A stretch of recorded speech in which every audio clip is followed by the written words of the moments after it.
Assalamualaikum, selamat pagi. Selamat berjumpa lagi di channel saya Lagasio Pandi. Kali ini saya menceritakan lagi pengalaman bisnis saya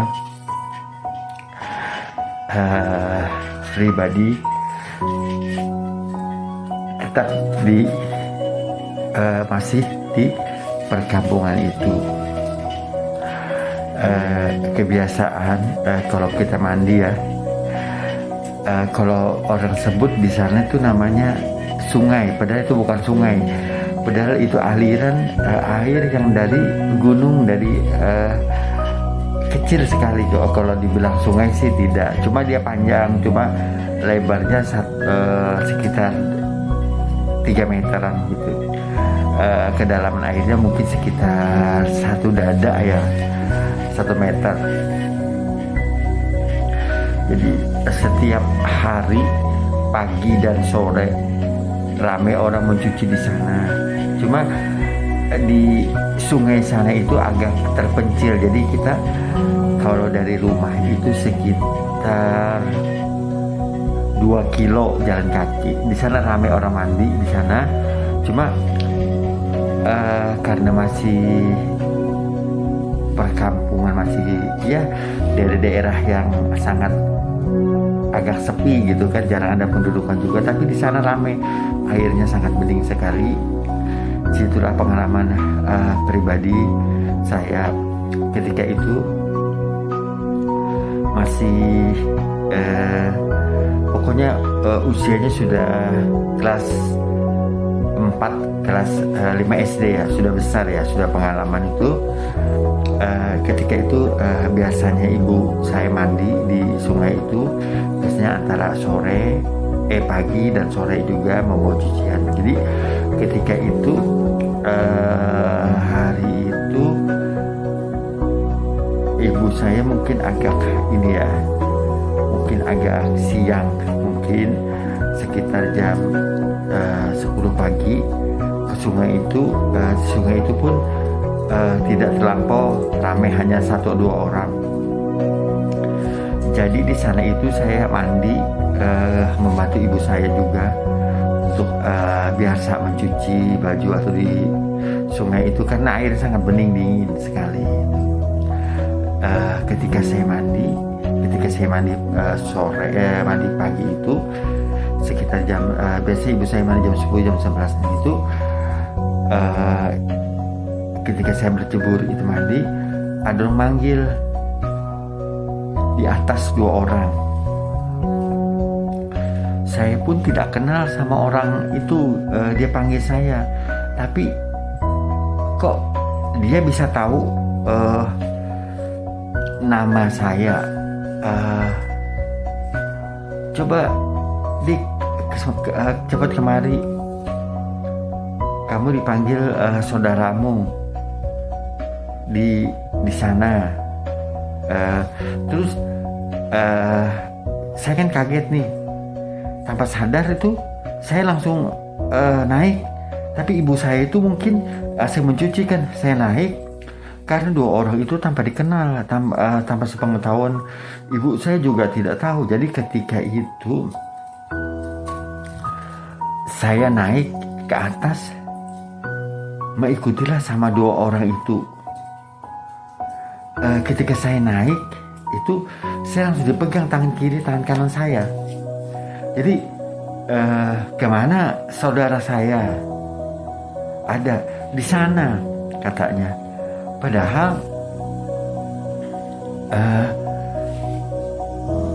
kalau dipikir saudara saya kan tidak ada tinggal di rumah itu. Dia ikut kalau tidak salah sih waktu itu di rumah nenek saya. Jadi saya sendiri gitu kan. Jadi saya tuh jadi sendiri aja, tunggal di rumah itu. Tapi tanpa sadar itu saya ikuti, dipeganglah 2 tangan saya. Terus dipegang tangan saya berjalan dari sungai itu. Saya berjalan kaki itu sekitar 200 meter itu, di bawahnya jalan gitu. Nah ketika itu ibu saya sadar, loh anak saya tadi kemana, kok bisa langsung hilang gitu kan. Jadi dia katanya tidak melihat saya ketika saya naik itu, tapi dia melihat ada 2 orang itu, tapi dia tidak melihat saya bisa naik dari sungai itu gitu kan. Jadi ibu saya sebelum selesai suci itu naiklah ke atas itu kan. Jadi ibu saya berlari mengejar itu. Jadi dia melihat saya itu digandeng sama 2 orang itu tadi. Jadi ibu saya langsung memanggil nama saya sekuat-kuatnya gitu kan, karena jauh tuh 200 meter itu kan. Jadi ibu saya memanggil lah.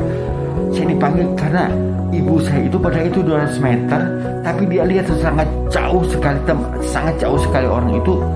Dan ibu saya itu mau ngejar gitu kan. Saya manggil nama saya, terus saya dipegang yang 2 orang itu, dipegang sama yang 2 orang itu. Ketika saya melihat wajahnya itu berbeda daripada wajah seperti kita manusia. Saya melihat garis matanya itu seperti mata bergaris satu, seperti mata hewan gitu kan. Saya kaget kan, saya langsung minta berontak gitu kan. Saya melihat matanya itu bukan seperti manusia, pokoknya bergaris itu. Terus saya dibawa ke pohon sangat besar sekali.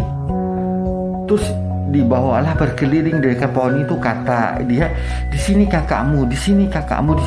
Terus saya mau dimasukkan ke dalam lubang pohon tadi, padahal itu lubang pohon itu sangat, mungkin kalau dilihat tuh kecil gitu, tapi saya mau dimasukkan kepala saya ke dalam pohon itu tadi. Ibu saya melihat itu, ibu saya langsung mengejar saya karena dia sudah panik gitu. Dia kejar terus karena kelihatan dari itu 200 meter itu sangat jauh sekali. Dia bercerita sampai suaranya itu kecil sampai habis. Jadi dia kejarlah saya supaya jangan ikut orang itu. Sekalinya ketika saya diputar-putarkan bahwa dimasukkan di dalam lubang itu, ibu saya sampai langsung orang itu melepas saya, dilepasnya saya gitu. Dilepas saya langsung, orang itu entah kemana perginya. Ibu saya langsung menangkap saya, kaget. Kenapa kamu sampai di pohon ini? Enggak, itu dibawa yang sama yang kakak-kakak itu. Ibu saya bilang tidak boleh orang tidak dikenal untuk mengantar kamu, membawa kamu. Jadi saya pun kaget. Saya kan tidak sadar tuh maksud kakak itu, maksud orang itu, kenapa semua diantarkan. Terus kenapa kepala saya mau dimasukkan ke dalam lubang itu. Pohon itu sangat besar sekali. Pohon itu saya juga ngeri juga lihat ya. Orang tua saya juga ngeri juga lihat di pohon itu. Nah terus dari cerita orang, jadi kan pas lihat saya itu, ibu saya nangkap saya itu rame, jadi orang ikut juga ke sana kan, melihat di situ. Jadi dibawalah, jadi orang rame datang ke sana juga melihatin kan saya kan. Terus ibu saya bercerita anak saya dibawa ke sini. Terus saya merasakan dia tidak lihat dimasukkan, tapi saya merasa jadi kepala saya itu mau dimasukkan ke dalam lubang itu tadi, lubang pohon besar tadi. Jadi ibu saya bercerita, saya mengejar katanya kan, dia tidak lihat dia naik, tapi langsung dia tidak ada. Saya ada lalu saya melihat pasti ke sini. Nah ibu saya lewat ke sana langsung melihat itulah tadi 200 meter tadi sangat jauh. Terus nah ramailah orang rumor bercerita waktu itu di kampung itu bahwa dulu dulunya mungkin sekitar berapa tahun yang lalu ada orang mati dekat pohon ini. Dia pertama ada yang gantung diri, ada juga yang mati. Jadi pernah kan, maka ibu saya langsung kaget, benar-benar tersentak kaget gitu kan. Jadi orang yang membawa saya itu beda matanya segala sebuah manusia. Jadi ibu saya berpesan sama saya, kalau ada orang baru, orang siapa aja yang membawa kamu, jangan sampai kamu terjadi seperti hal yang tidak diinginkan. Untung saja dia merasakan saya tidak ada langsung naik.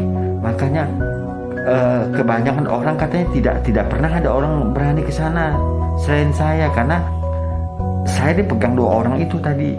Makanya pohon itu pohon yang angker gitu. Jadi pernah ada orang mati di sana, pernah ada orang bunuh diri di sana. Makanya saya mau dimasukkan ke sana. Jadi misteri sampai sekarang saya juga bertanya, apa maksudnya saya dimasukkan gitu, terus orang itu siapa? Sedangkan kalau saya melihat itu dua orang itu matanya seperti mata kucing itu. Jadi dia bukan seperti manusia seperti saya. Ini kita jadi seperti apa ya, seperti hewan, seperti apa, tapi berbentuk manusia. Jadi untuk semuanya itulah pengalaman pribadi saya. Mungkin Allah mau masih diberikan umur yang panjang sehingga saya bisa berbagi cerita pengalaman. Mungkin ada teman-teman juga yang bisa kita sharing pengalaman. Itulah cerita misteri saya gitu kan. Jadi saya itu banyak sekali mengalami kejadian-kejadian yang di luar nalar saya, mulai saya kecil sampai saya dewasa pun saya mengalami cerita seperti itu. Mungkin ada teman-teman juga yang lebih, mungkin yang ceritanya lebih hebat, lebih misteri lagi, lebih mistis lagi daripada saya. Mungkin hanya itu yang bisa saya ceritakan. Nanti kita sambung lagi. Wassalamualaikum warahmatullahi wabarakatuh.